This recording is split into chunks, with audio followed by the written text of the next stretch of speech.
Hey guys, it is another episode of Ask Jen and Ben.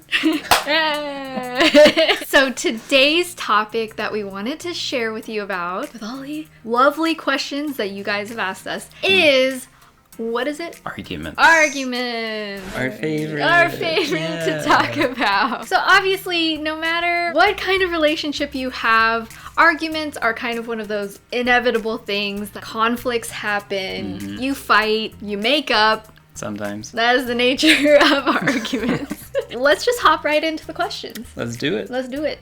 Bye. Bye.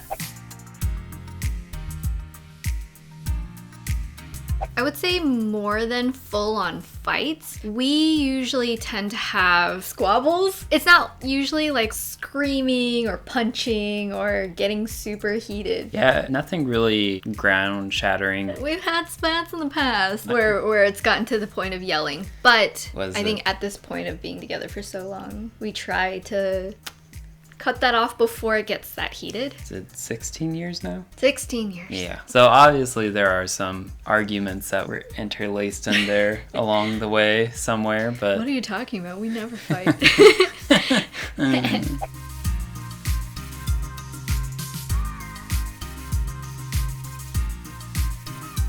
One of us believes in it and the other not so much. What? What?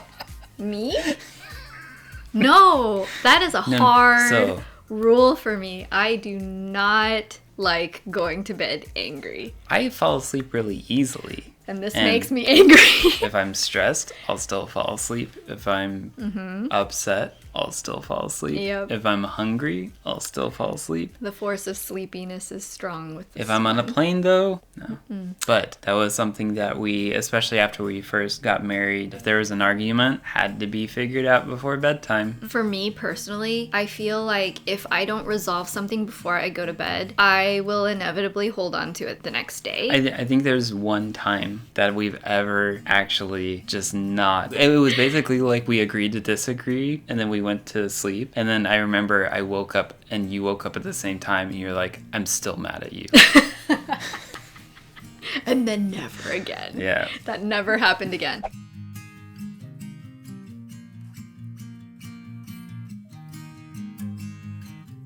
I think this is something that really hit us after Aria was born, which is crazy because we were married 7 years before. And in that time, it's not like we didn't have arguments, but it was just the notion of if you felt like you were right, you wanted to have that discussion. Yeah, you wanted to be heard. But I 1000% agree that I didn't really understand what picking your battles meant until after her. Aria is such a priority that when it comes to like, if I see that Jen left her towel on the floor for like the second time that week, I'm not going to be like, okay, now it's my time to go have an argument with Jen. If the whole morning I spent like changing 3 poopy diapers and whatever, it's like you start to realize what isn't worth it and what is in terms of the overall family unit happiness. Like what's important enough to argue about in that moment. You'll have times where the dishes pile up, the laundry piles up, you don't have clean underwear, you don't,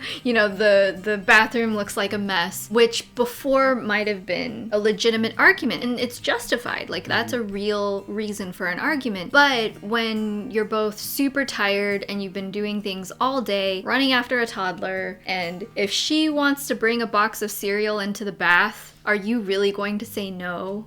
Sometimes you're like, the cardboard's just gonna melt, and that's fine. It's fine. Plus, Cheerios is not that bad with water. I mean, it won't kill her. So even with our stuff, a lot of times we just have to take a step back, realize that those things will still be there the next day, and we can handle it when we're in a better mental position.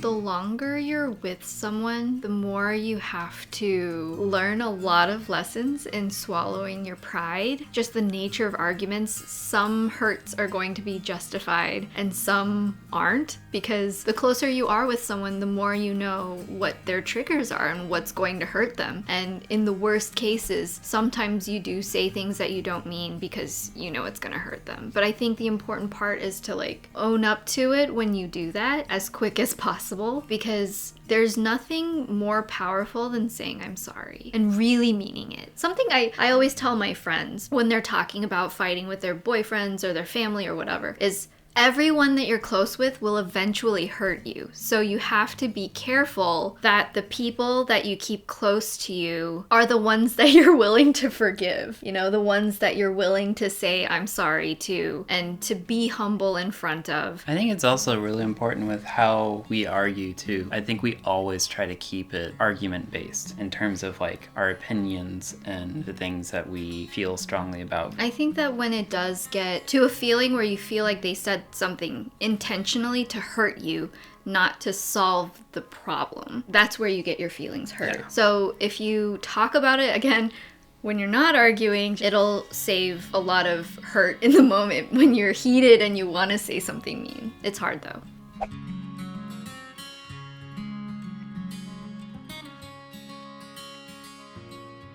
We do. I mean, we don't really have like the guideline to arguing with Ben and Jen, but arguing with Ben and Jen. Hashtag. Kind of going off of the question before, things that will take us out of the moment or things that are like a tangent to what we really want to focus on. So for mine is being interrupted, which Jen's family is like their get-togethers, everyone's talking over each other. It's not like a rude thing because it's just their family culture. Yeah. But if we're arguing and I take a little bit longer to process my feelings and I get cut off, it's like... That happens a lot. It's like my gut instinct is just to like hop in on a conversation. So it's really hard for me to like pull back on that. But again, it's a conversation we have ahead of time. And so sometimes I do that without meaning to. And he'll actually call me out within the argument and say, hey, let me speak. I think that the real answer is that even when you're arguing and even when you feel so justified, it's really, really important to listen to the other person. Like really, really listen, not just to what they're saying right there, but what they mean, like why they're saying that. Most of the time, it's not because they're trying to hurt you. It's because they're hurt. So if you can figure that out, it fixes a lot of problems. But it takes extra like brain power, and that is also very hard. It's true. So for me, I don't like it when people walk away from me if I'm in the middle of an argument. Like, I don't want you to walk away.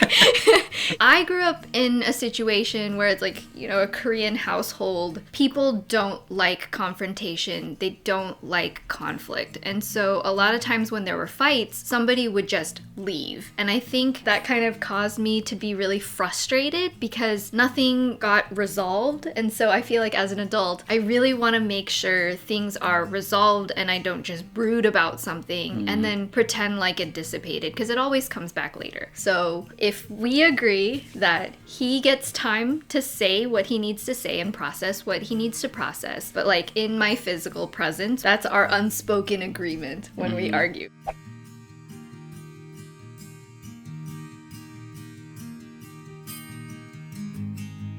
Sometimes you just kind of have to deal with it as it comes out. Like if it was something like he really likes a certain shirt and I don't really love him wearing that shirt in public. I think that's actually a really good example. It's because if you know that that's something that is just kind of a part of that person, hopefully a shirt would not be a part. Just accepting a lot of things that are imperfect about the person and just like being okay with that over time. Not seeing those things, but just seeing them and being like, well, this is what we got.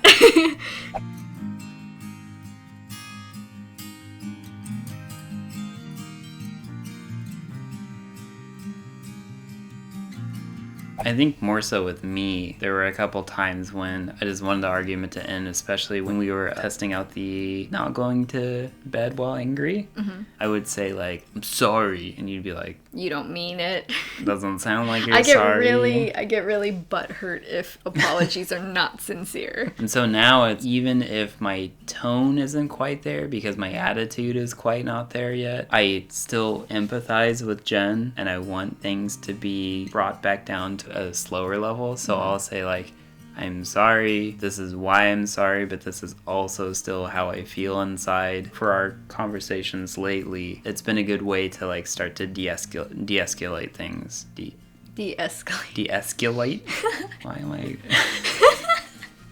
80% of the time, it's more important to reach the end of the argument than to be right. I know it seems like the other person just doesn't want to listen to your case, but most of the time, you can't really have really productive, healthy conversations if you're heated. Even if both people feel like I'm being so wronged by doing this and I'm not being listened to, it's still putting the health of your relationship at a higher priority than your rightness. Most of the time, being right doesn't matter. Sometimes it does, though. Sometimes it does, but that's when you talk about it, and it's easier to talk about it when you're not in an argument. Mm-hmm.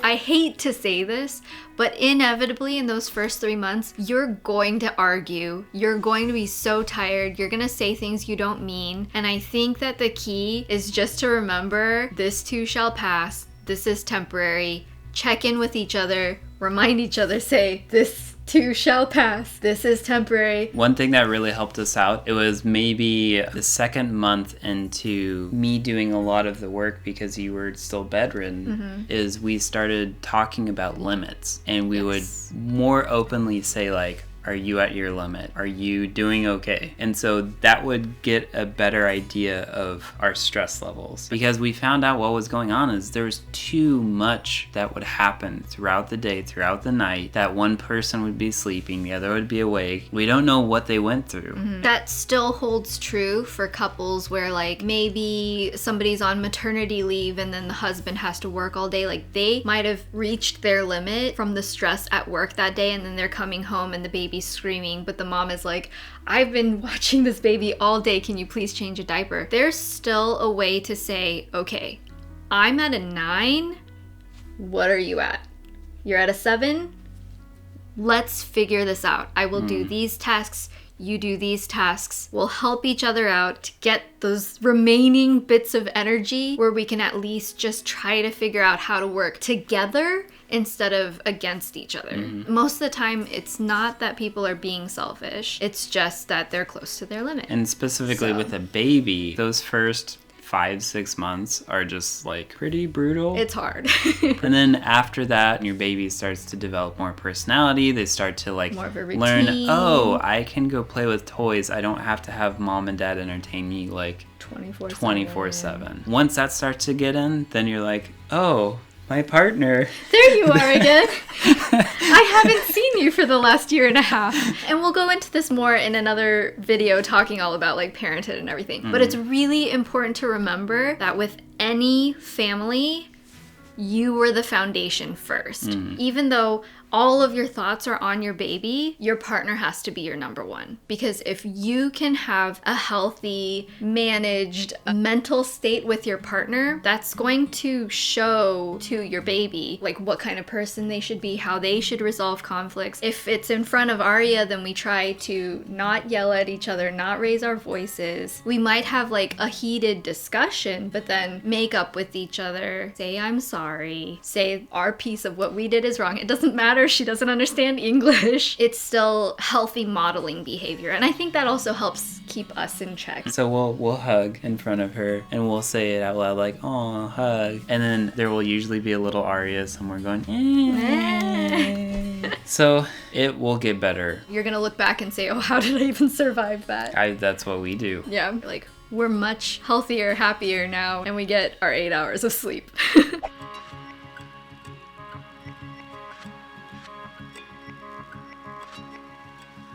Yes. We have. We definitely do. I'm quality time and words of affirmation. I would say I'm quality time or like what I like to receive is quality time and acts of service. But I like giving words of affirmation and acts of service when I can. And then you like giving acts of service. So it works out balanced. However, and then we touched on this a little bit in the husband struggles video. Which if you guys haven't seen it, we'll leave a link up there so you can check it out. But My love language changed. Your love language changed. Yes. And it was hard to communicate that at first. Yeah. Probably because like you didn't straight up realize it for at least a little while. But I think that once we figured out what changed, things have been way easier. And I think for the 5 love languages, just having that extra way of being able to communicate what's important to us has been such a helpful tool, especially when things change.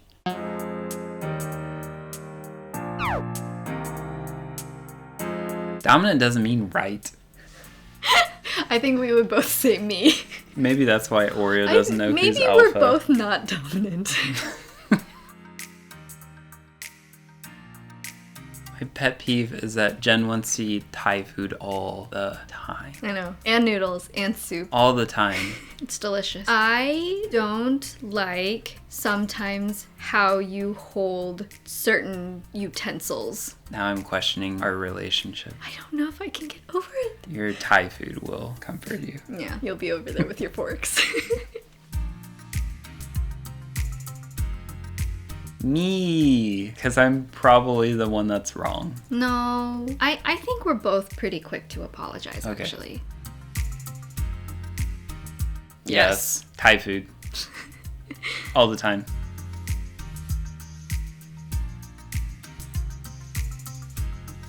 Fix it right there and then. Fix it right there and then.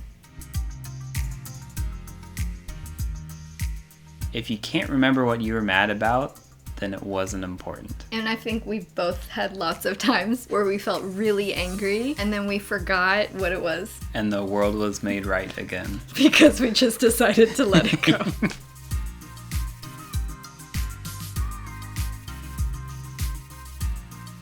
Argue until we empathize with each other or can see what the other person is feeling passionately about.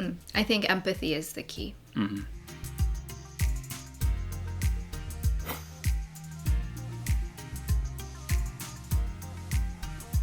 I think for the think most so. part, yeah.